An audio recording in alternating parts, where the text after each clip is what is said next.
6, desenvolvimento da identidade sexual, retenções e bloqueios no desenvolvimento da identidade sexual. Eita, vamos ver o que é isso?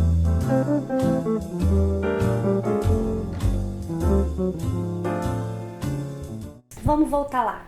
Se lembra no início do bloco 5, a gente apresentou as premissas que sustentam essa teoria. Essa teoria, lembra lá? No quebra-cabeças da análise psicodramática, teorias, metodologias, métodos, teorias secundárias, eles formam um quebra-cabeça da metodologia maior, mãe. Vamos pegar aquele tijolinho, a identidade sexual? Lembra aquela saga toda que eu fiz para explicar a identidade que vai se formando até chegar à puberdade, piriri e pororô? Para a teoria da identidade sexual, a gente pode resumir aquilo numa premissa, a mais importante, tá? Uma outra também, mas essa premissa aqui que eu vou falar agora é a mais importante. Eu já falei dela, mas agora eu vou frisar. Qual é? Sexualidade, gente, é uma coisa. Identidade sexual é outra. São duas coisas diferentes. São dois conceitos interligados, entrelaçados, mas de naturezas distintas. Tá? Sexualidade, qualidade da energia sexual. Qualidade da energia que passa a ser sexual a partir da adolescência. Identidade sexual, o canal de escoamento dessa energia. Não é? Então, cada pessoa forma uma identidade sexual com 1000 peculiaridades no meio do caminho. Identidade sexual não produz energia sexual. Energia sexual é produzida pelos hormônios. Vamos deixar isso bem marcado. Identidade sexual diferente de sexualidade. E energias. Lembra lá? Energias femininas e masculinas. Energia feminina e masculina, a gente está batendo nisso desde o primeiro vídeo. Essas duas premissas, ou esses dois pressupostos, são como se fossem as raízes mais fortes de um tronco, tá? Que é a teoria da identidade sexual. Então eu queria trazer essa imagem, a imagem de uma árvore cujo tronco, ou a tese tronco, o desenvolvimento da identidade sexual, é apoiado, tem suporte nesses dois pressupostos. Sexualidade é uma coisa, identidade sexual é outra. As duas coisas estão lá entrelaçadas, depois sendo projetada e canalizada em modelos pré-existentes, lembra? Os infantis, e depois numa identidade sexual, que vai ser um canal ali totalmente particular, cada um tem um de escoamento da sua energia sexual. Então, vamos terminar? A gente estava falando do desenvolvimento, chegou na puberdade, lembram da puberdade? Fase auto e fase homossexual, esquece orientação, tá? Não é orientação aqui, não é de orientação que a gente está falando. Fase auto, conhecimento do prazer no próprio corpo, lembra? Fase homo, interação e exploração de corpos iguais, intimidade e cumplicidade afetiva. Qual é o resultado da fase homo?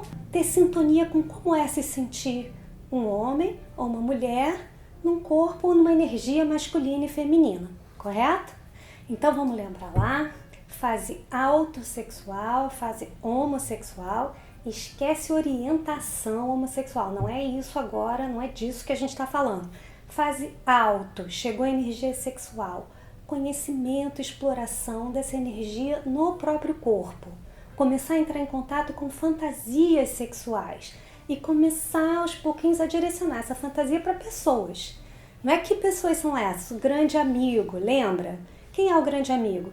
Daqueles ídolos que você começa a ter desde a fase alta para começar a se separar de casa, a achar que, enfim, tá meio chato, meio bobo ficar em casa, tem outros ídolos, pessoas que são referências e referências de homens e mulheres erotizados a partir de agora. Essas referências começam a estar projetadas, começam a ser projetadas em grandes amigos. O amigo ferão, lembra a amiga gatona, que pega todo mundo, ele também, que é bom, sei lá o que, nos jogos, esportes, que é status, sabe? Aquele amigo que é também um mentor, né? Se aproxima, ele tem essa função psicológica de ir oferecendo modelo de como é começar a se sentir num corpo de homem ou de mulher erotizado, como se sentir e como se comportar nesse lugar.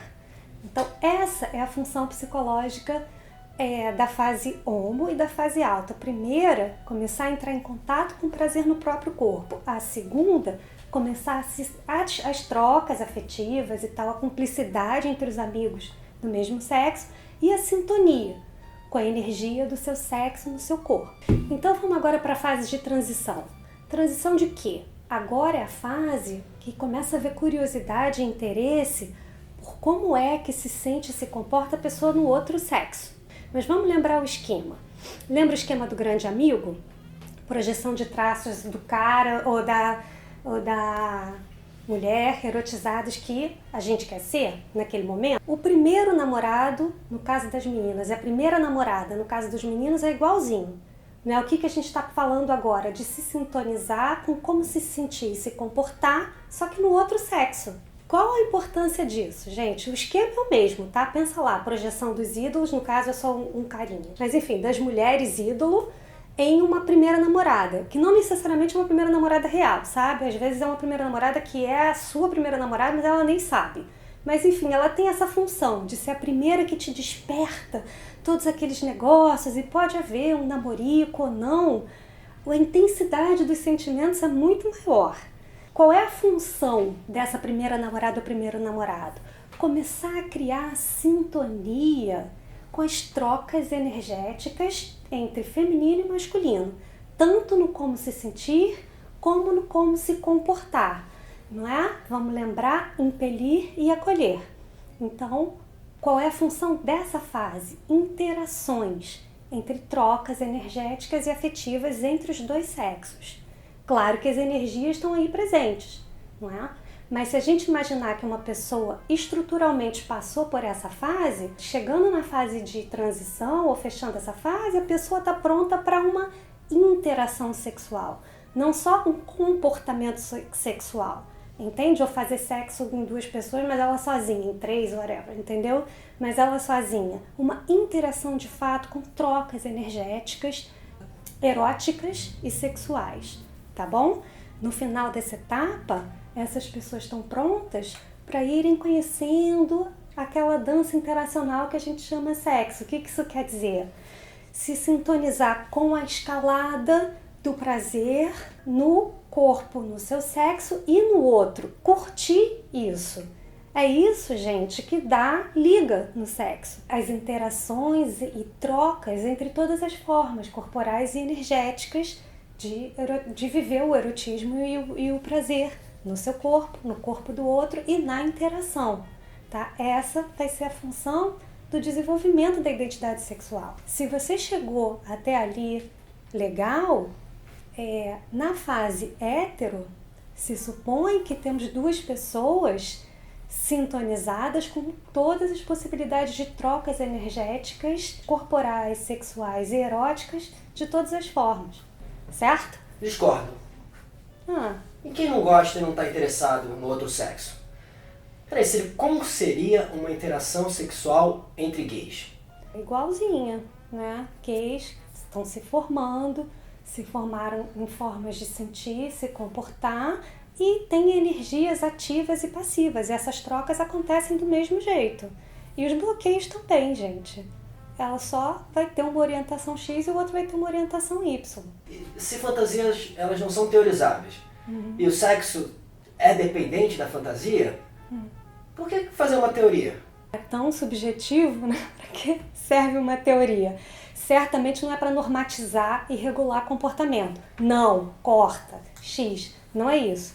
Teorias ajudam a gente a pensar, explicar e, sobretudo, ajudar, né, as pessoas a poderem explorar o prazer no próprio corpo, no encontro sexual, no sexo, com menos culpa, né, culpa com as próprias fantasias, culpa com os próprios desejos, poder explorar as fantasias sem culpa, usufruir da sexualidade, ajudam a gente a pensar nos conflitos com o meio, não é isso? Com as expectativas das pessoas com relação a gente, ao nosso desempenho, às nossas sei lá o quê, as nossas próprias expectativas e, é claro, ajudam a gente nesses bloqueios, nessas retenções que, no caso da estruturação da identidade sexual, não são tão claras. Né? Um bloqueio ligado a uma censura moral, a uma rigidez moral, talvez seja mais fácil para a pessoa identificar.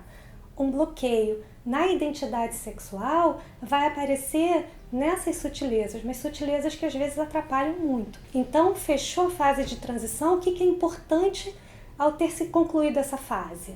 Intimidade e interação nas trocas sexuais eróticas e amorosas. Não é que tem uma sexualidade saudável pronta aí para os próximos desafios de amor e projetos. Fechou? Para os próximos episódios, bloqueios e retenções no desenvolvimento da identidade sexual. Fiquem com a gente, se curtiram, se inscrevam, compartilhem. Polegar.